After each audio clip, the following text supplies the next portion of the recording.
like an active war going on in these mountains. So even though war is very close, like you can hear that. Did you hear that? Okay, we made it to Mosul Gate, and here is the view.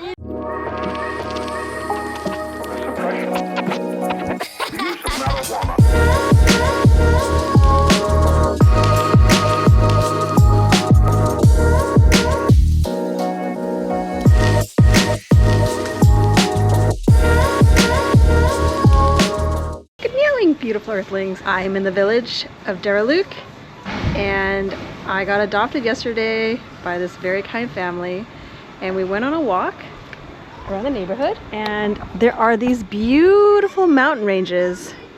These are the Zagros Mountains all across, and look how pokey they are.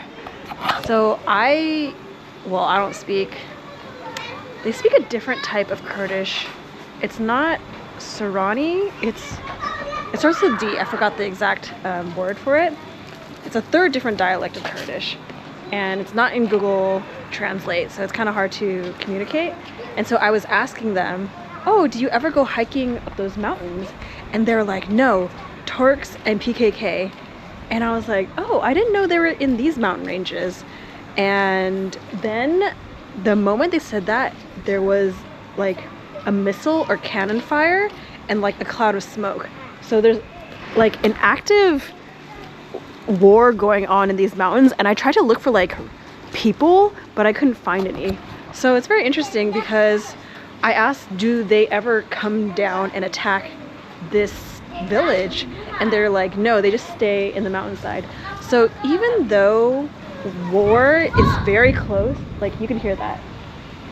Did you hear that? It's like that booming sound. Like those are like cannons or missiles going off or something. And even though war is going on, literally you could see it, like it's very peaceful in the village and people just live their normal lives. So this is interesting because I thought the war was in the northwest, but it's really the entirety of these mountains.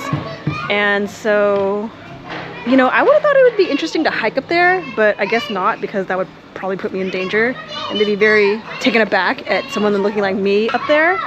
So yeah, this is my experience of Daraluk so far, and I feel safe. Like, we walked to the grocery store, got some ice cream and walked back, and I watched them water their plants, and I talked to a stray cat, and nothing's going on. So I can see why people would say visiting Kurdistan is dangerous, but you just kind of have to avoid those areas. So that's my experience so far. All right, let's give you a little tour of this little village. I actually like really small places like this. They're not so busy, traffic's calmer, and people are just more chill than big cities. So you have this main arterial street running through. You got some speed bumps. People park however they like. We have traditional, beautiful Kurdish clothing. I like the men's style. I like the pants because they're so loose. And look at this. Check out these mountains. All right, another checkpoint. Let's see if we get stopped. Of course they stopped me. But they also gave me water. They're so nice. Oh man, so nice. Thank you, Peshmerga. I really appreciate it. You're preventing me from dying of dehydration.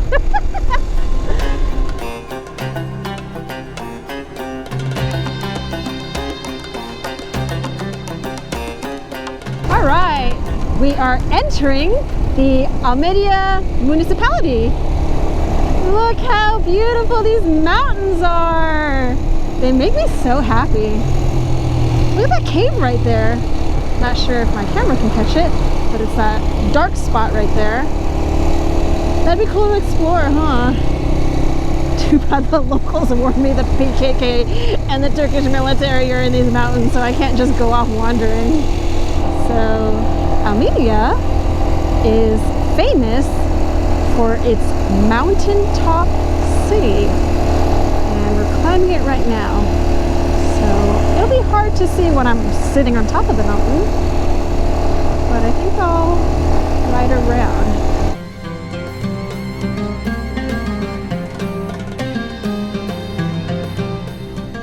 Let's just poke around.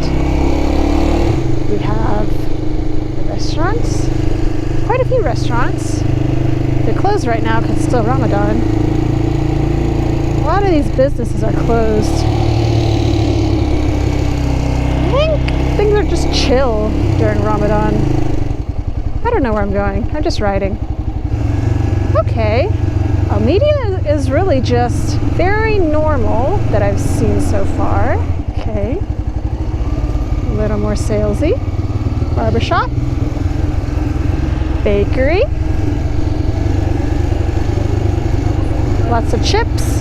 What a nice guy. Look at these delicious watermelon. A bunch of dried snacks. Candy. Buckets. Lots of buckets.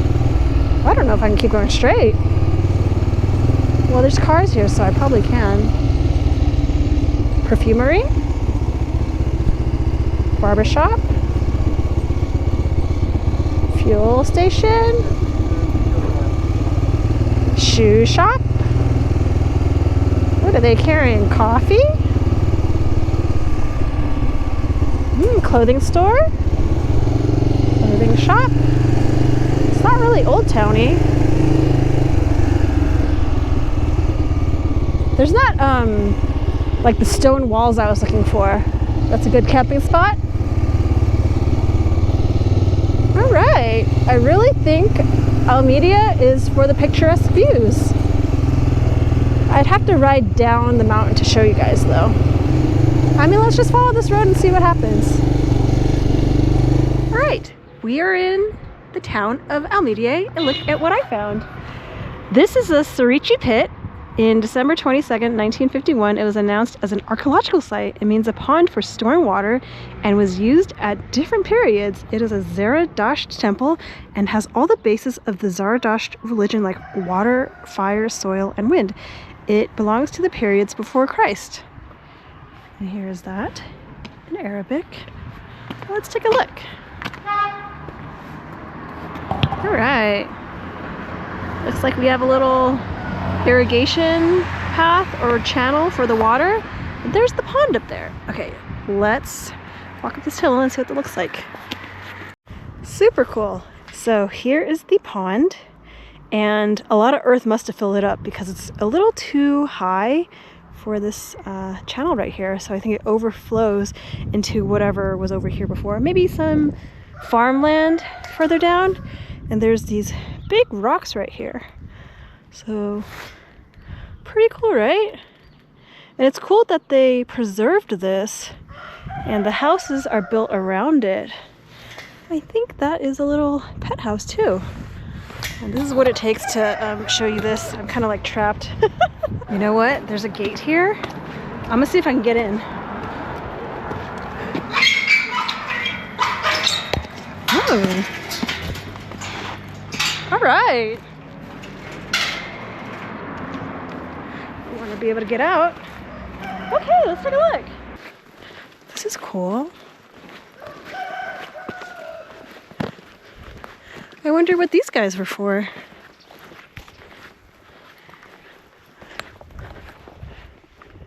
So here we could see, I mean, I feel like ground level was way below this, right? Or else it would have always overflowed. Or maybe there were rocks. I'm not sure.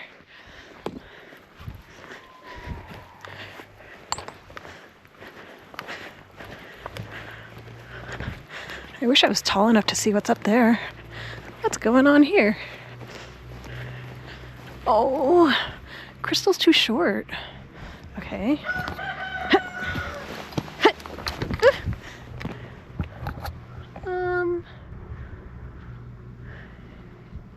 Maybe it's a seating area? Dude, the Peshmerga gave me so much water. How much water they gave me? I'll drink some and then let's do a ritual or something. We'll think Kurdistan, Iraq, for letting me ride here in peace. Don't drink most of this because I'm thirsty. Okay, say a little bout of thanks to the rooster and to the lands of Mesopotamia and the border guards and Peshmerga and checkpoint guards and people of Kurdistan, Iraq for letting me explore your country safely. And it's kind of like pouring one for the homies, but pouring one for the land. Okay, let's continue our journey. Okay, we made it to Mosul Gate, and here is the view. And overlooking this is, look how intricate it is. So let's take a look at this placard right here. So the Mosul Gate is also called the Bedinan Gate, and there's two reliefs here. They're a bit faded, but if you take a look at this, this is a guy holding a staff and he's holding a sword at his waist. And this one, a bit faded, looks like he's pointing a sword into the sky. He's wearing a tunic. And the gate right here, it's been preserved over many years. We can see that these two heroes are fighting a two-headed dragon. Look at all this intricate detail. And this is what Amedi looks like.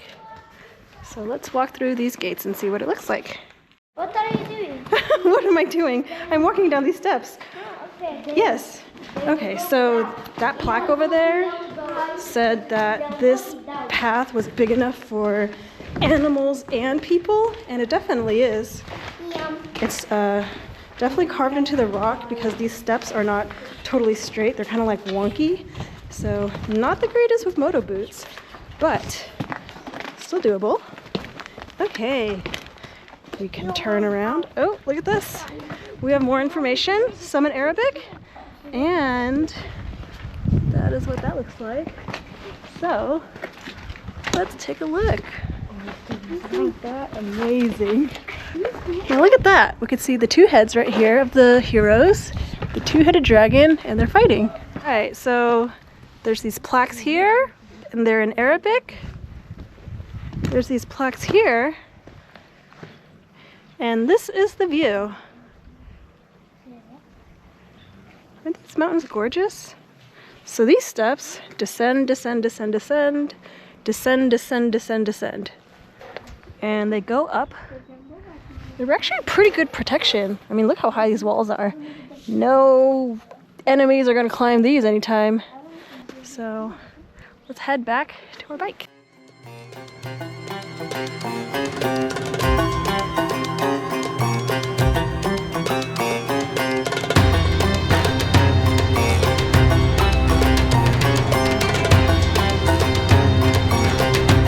What city are we in? What city? We're in Shanidar, and they pulled me over. This is the motorcycle crew of Shanidar.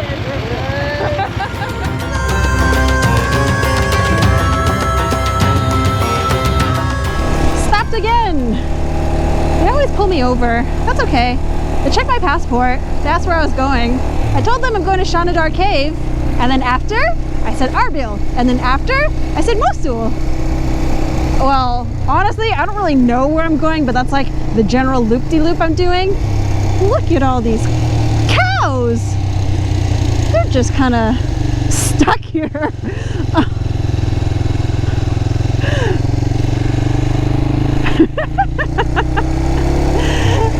They were like stopped at the sign. So funny. Okay, so onward. It's time for iftar. So I'm not hungry yet, but everything's gonna be closed for a bit. Oh, beautiful. This is the Ava River. I don't know if you can see it, but that's the Zab River. It's so gorgeous. Like, this landscape is amazing. I kind of wish I was here in the daytime to just sit here and take a nap. But control our timing. So I don't think we're gonna make it all the way to Shanidar Cave. We might have to stop somewhere and figure out where to sleep. But figure that out. Kind of want to get to a monument. Maybe we'll hang out around there. Okay, we got 11 miles left-ish. I don't know where we're staying. Or if there's even food in that village. Well, here we are in all our glory. We are not out of gas, but I like to pump when I hit 100 kilometers, and I'm there, and there's not too many gas stations in this region, but in the super north, and the ones that I've seen, sometimes they're closed completely, like they're out of business, so I never really know. So I'm just gonna play it safe and wait for the gas station people to finish eating dinner and then come back. I don't know if they're gonna come back, but I don't really want to go further into the mountains and run out of gas. So I think it's better to be at a gas station. So this is my dinner. Didn't really plan anything. I have this container of nuts that my friend Armand's family packed me. I have this water that the Peshmerga gave me at one of the checkpoints. And then I have some other snacks that this last Kurdish family packed me. So this is Crystal in all my glory. Happy as a clam. Dirty. Sweaty. But it's okay. I'll survive a day of not eating.